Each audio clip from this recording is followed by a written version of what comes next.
सुप्रभात विद्यार्थियों। हम जाबिर हुसैन द्वारा रचित सांवले सपनों की याद पाठ पढ़ रहे थे, जिसमें हमने 2 वीडियो पढ़ लिए थे। आज हम शुरू करते हैं। आज सालिम अली नहीं है, चौधरी साहब भी नहीं है। चौधरी साहब कौन? चौधरी चरण सिंह। इनको क्यों, इस पाठ में क्या जिक्र है कि जो सालिम अली हैं, साइलेंट वैली को रेगिस्तानी हवाओं के झोंकों से बचाने का अनुरोध लेकर चौधरी चरण सिंह से मिले थे। कौन? सालिम अली। तो यहाँ अब सालिम अली भी नहीं है और चौधरी साहब भी नहीं है। कौन बचा है जो अब सोंधी माटी पर उगी फसलों के बीच एक नए भारत की नींव रखने का संकल्प लेगा? ये किसानों के मसीहा हैं चौधरी चरण सिंह। कौन बचा है जो अब हिमालय और लद्दाख की बर्फीली जमीनों पर जीने वाले पक्षियों की वकालत करेगा? कौन बचा है जो अब सोंधी माटी पर उगी फसलों के बीच नए भारत की नींव का संकल्प रखेगा? चौधरी चरण सिंह है, किसानों के हितैषी थे, किसानों का भला करने वाले थे। और कौन है जो अब हिमालय की लद्दाख की बर्फीली जमीन पर जीने वाले पक्षियों की वकालत करेगा? वकालत कौन करते थे? सालिम अली करते थे। लेकिन अब ये दोनों महान व्यक्ति ही इस दुनिया में नहीं रहे। सालिम अली ने अपनी आत्मकथा का नाम रखा था फॉल ऑफ ए स्पैरो। अब ये परीक्षा की दृष्टि से और टेस्ट की दृष्टि से इंपॉर्टेंट है। इसमें प्रश्न पूछ लें कि सालिम अली की आत्मकथा का नाम क्या है? Fall of sparrow. मुझे याद आ गया कि D.H. लॉरेंस की मौत के बाद लोगों ने उनकी पत्नी फ्रीडा लॉरेंस से अनुरोध किया। किसको याद आया? जाबिर हुसैन को। मुझे याद आ गया कि S.D. लॉरेंस की मौत के बाद, S.D. लॉरेंस भी क्या पक्षी प्रेमी थे, उनकी पत्नी फ्रीडा लॉरेंस से अनुरोध किया कि वह अपने पति के बारे में कुछ लिखे। फ्रीडा चाहती तो ढेर सारी बातें लॉरेंस के बारे में लिख सकती थी, लेकिन उसने कहा मेरे लिए लॉरेंस के बारे में कुछ लिखना असंभव सा है। यानी जब D.H. लॉरेंस की मृत्यु हो गई और कुछ लोगों ने उनकी पत्नी से D.H. लॉरेंस के बारे में लिखने के लिए आग्रह किया, तो उनकी पत्नी ने मना कर दिया कि लॉरेंस के बारे में कुछ लिखना असंभव सा है। मुझे महसूस होता है कि मेरी छत पर बैठने वाली गौरैया लॉरेंस के बारे में ढेर सारी बातें जानती है। लॉरेंस के बारे में ढेर सारी बातें कौन जानती है? गौरैया। क्यों? क्योंकि वो पक्षियों के संपर्क में रहते थे, पक्षियों से लगाव था उन्हें, तो वो छत पे बैठने वाली गौरैया मुझसे अधिक जानती है। इससे उनके पक्षी वैज्ञानी, पक्षी प्रेमी होने का हमें यहाँ पता चलता है। वो सचमुच इतना खुला और सादा दिल आदमी था। कौन? D.H. लॉरेंस। ये कौन कह रही है? उनकी पत्नी कह रही है। D.H. लॉरेंस सचमुच इतना सीधा सादा आदमी था। मुमकिन है लॉरेंस मेरी रगों में, मेरी हड्डियों में समाया हो। कौन कह रही है? उनकी पत्नी। लेकिन मेरे लिए कितना कठिन है उसके बारे में अपने अनुभवों को शब्दों का जामा पहनाना। यानी उनको वो शब्दों में बयान नहीं कर सकती, शब्दों में कह नहीं सकती। मुझे यकीन है कि मेरी छत पर बैठी गौरैया उसके बारे में और हम दोनों के बारे में मुझसे ज़्यादा जानकारी रखती है। जटिल प्राणियों के लिए सालिम अली हमेशा एक पहेली बने रहेंगे। जटिल प्राणियों के लिए क्या बने रहेंगे? सालिम अली हमेशा एक पहेली बने रहेंगे। क्यों? क्योंकि पक्षी प्रेमी थे और विभिन्न पक्षियों के बारे में इनको जानकारी थी। तो जटिल प्राणियों के लिए क्या बने रहेंगे? एक हमेशा पहेली बने रहेंगे। बचपन के दिनों में उनकी एयर गन से घायल होकर गिरने वाली नीलकंठ की वह गौरैया सारी जिंदगी उन्हें खोज के नए नए रास्ते की तरफ ले जाती रही। तो बचपन में एक घटना घटी। क्या घटी? एक प्रथम प्रश्न है कि किस घटना ने सालिम अली के जीवन की दिशा को बदल दिया और उन्हें पक्षी प्रेमी बना दिया? तो इसका उत्तर यह है कि बचपन के दिनों में उनकी एयर गन से घायल होकर गिरने वाली नीले कंठ वाली गौरैया का कंठ कैसा था? नीला कंठ। नीले कंठ की वह गौरैया सारी जिंदगी उन्हें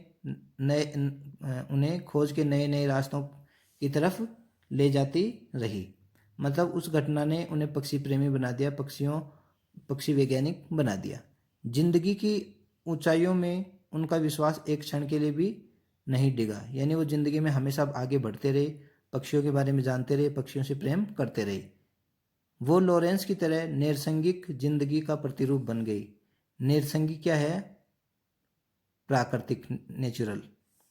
लॉरेंस की तरह नैसर्गिक जिंदगी के प्रतिरूप बन गए। कौन कौन बन गए? सालिम सालिम अली। सालिम अली प्रकृति की दुनिया में एक टापू बनने के बजाय अथाह सागर बनकर उभरे। टापू क्या होता है? छोटा सा भूभाग होता है। सागर क्या होता है? अथाह होता है, जिसकी गहराई नहीं मापी जा सकती। अथाह है, जिसकी था लेना कठिन हो। सालिम अली प्रकृति की दुनिया में एक टापू बनने के बजाय क्या किया उन्होंने? एक सागर बनकर उभरे, यानी वो बहुत बड़े पक्षी वैज्ञानिक बनकर उभरे। जो लोग उनके भ्रमणशील स्वभाव और उनकी यायावरी से परिचित हैं, जो लोग उनके भ्रमणशील यानी भ्रमण करना, टूर करना, और भ्रमणशील स्वभाव और उनकी यायावरी यानी घूमने वाली प्रवृत्ति, घुमक्कड़ प्रवृत्ति। हमने राहुल सांकृत्यायन वाले पाठ में भी पढ़ा था। राहुल सांकृत्यायन की प्रवृत्ति भी क्या है? यायावरी है, घूमने की प्रवृत्ति है। अर्थात तो घुमक्कड़ शास्त्र, घुमक्कड़ का शास्त्र उन्होंने लिखा राहुल सांकृत्यायन ने। तो यहाँ यायावरी शब्द है, ये किसके लिए प्रयोग हुआ है? घूमने वालों के लिए प्रयोग हुआ है। तो जो लोग उनके भ्रमणशील स्वभाव और उनकी यायावरी से परिचित हैं, उन्हें महसूस होता है कि वो आज भी पक्षियों की सुराग में ही निकले हैं। यानी सालिम अली को जो लोग जानते हैं, जो लोग जानकार हैं, उन्हें आज भी महसूस होता है कि वो आज भी सालिम अली हैं, पक्षियों की सुराग में कहीं निकले हैं, पक्षियों की खोज में निकले हैं। सुराग यानी खोज में निकले हैं, और बस अभी गले में लंबी दूरबीन लटकाए अपने खोजपूर्ण नतीजों के साथ लौट आएंगे। कौन? सालिम अली। यानी वो भ्रमण के लिए गए हैं, पक्षियों को ढूंढने के लिए गए हैं, पक्षियों को पता लगाने के लिए गए हैं, और वो बस अभी गले में लंबी दूरबीन लटकाए अपने खोजपूर्ण नतीजों के साथ लौट आएंगे। जब तक वो नहीं लौटते, क्या उन्हें गया हुआ मान लिया जाए? जब तक वो नहीं लौटते, यानी वो लौट कर नहीं आते, तो क्या उन्हें गया हुआ मान लिया जाए? मेरी आंखें नम हैं सालिम अली, तुम लौट आओ ना। देखो यहाँ लेखक की इसमें वेदना प्रकट हुई है। वो क्या कह रहे हैं कि जब तक वे नहीं लौटते तो क्या उन्हें गया हुआ मान लिया जाए? तो मेरी आंखें नम हैं। किसकी आंखें नम है? जाबिर हुसैन की आंखें नम है। सालिम अली, तुम लौट आओगे ना। तो ये प्रिय विद्यार्थियों, ये पाठ था। तो आपको इस पाठ को समझने के लिए इन वीडियो को बार बार देखना है।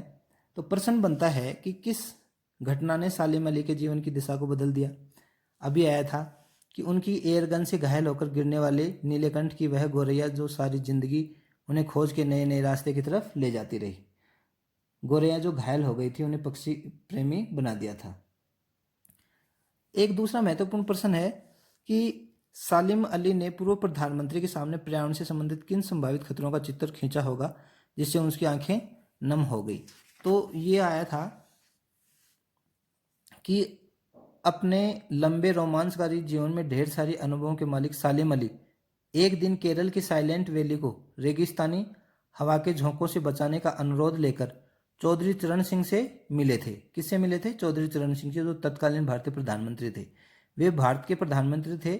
चौधरी साहब गांव की मिट्टी पर पड़ने वाली पानी की पहली बूंद का असर जानने वाले नेता थे। पर्यावरण के संभावित खतरों का जो चित्र सालिम अली ने उनके सामने रखा, उनकी आंखें नम कर दी थी। लॉरेंस की पत्नी फ्रीडा ने ऐसा क्यों कहा होगा कि मेरी छत पर बैठने वाली गौरैया लॉरेंस के बारे में ढेर सारी बातें जानती है? जब लोगों ने लॉरेंस की मृत्यु के बाद उनकी पत्नी फ्रीडा से क्या लिखने को कहा, उनके बारे में कुछ लिखने को कहा, तो उनकी पत्नी फ्रीडा ने क्या कहा कि उसकी छत पर बैठने वाली गौरैया लॉरेंस के बारे में ढेर सारी बातें जानती है। क्या कहा फ्रीडा ने?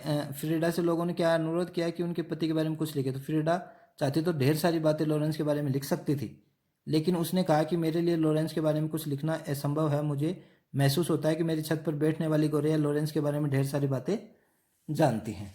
वह बहुत खुला खुला और सादा आदमी था, उसके बारे में पक्षी तक सब कुछ जानते थे। और वो लॉरेंस की तरह नैसर्गिक जिंदगी का प्रतिरूप बन गए। कौन? एस.जी. लॉरेंस का जीवन बिल्कुल प्राकृतिक एवं स्वाभाविक था। इसी प्रकार सालिम अली का जीवन भी नैसर्गिक था।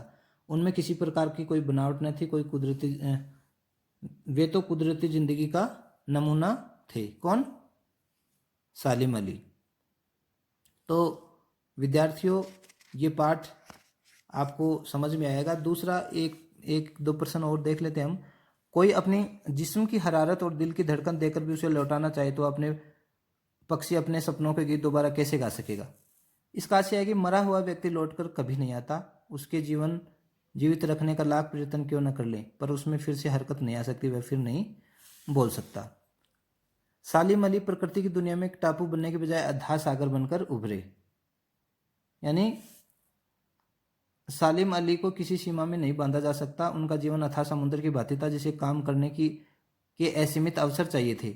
वे हर वक्त काम करते थे तथा बंधन रहित रहते थे।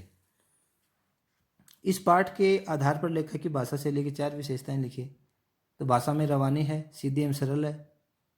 लेखक की शैली कैसी है? चित्रात्मक है। कृष्ण के वृंदावन वर्णन में चित्रात्मक शैली का प्रयोग किया है। लेखक ने हिंदी के तत्सम शब्दों के साथ उर्दू शब्दों का प्रयोग भी किया है। वर्णात्मक शैली का प्रयोग किया है। और यह है चल इस पाठ में लेखक ने सालिम अली के व्यक्तित्व का जो चित्र खींचा अपने शब्दों में लिखे। सालिम अली क्या है? प्रसिद्ध वैज्ञानिक है। वे हर समय पक्षियों की खोज में रहते हैं। सालिम अली घुमक्कड़ प्रवृत्ति के थे। सभी उनकी भ्रमणशील और यायावरी से परिचित थे। सालिम अली पर्यावरण की सुरक्षा के प्रति सचेत रहते थे। वे इसके लिए हर एक बार प्रधानमंत्री चौधरी चरण सिंह से मिले थे। सालिम अली हिमालय और लद्दाख की बर्फीली जमीन पर जीने वाले पक्षियों की वकालत करते थे। सालिम अली नैसर्गिक जीवन जीने वाले व्यक्ति थे। उनकी जिंदगी की ऊंचाई में अटूट विश्वास था। सांवले सपनों की याद शीर्षक की सार्थकता पर टिप्पणी कीजिए। यह संस्मरण लेखक ने प्रसिद्ध पक्षी वैज्ञानिक सालिम अली की मृत्यु पर दुख और अवसाद की घड़ी में लिखा है। उसने इस दुख को सांवले सपनों के रूप में व्यक्त किया है। यह शीर्षक सालिम अली की स्मृति को समर्पित है तथा पूर्णतः उचित है। यह शीर्षक आकर्षक एवं मार्मिक है। तो विद्यार्थियों इस पाठ को समझने के लिए वीडियो को आप बार बार देखेंगे। धन्यवाद।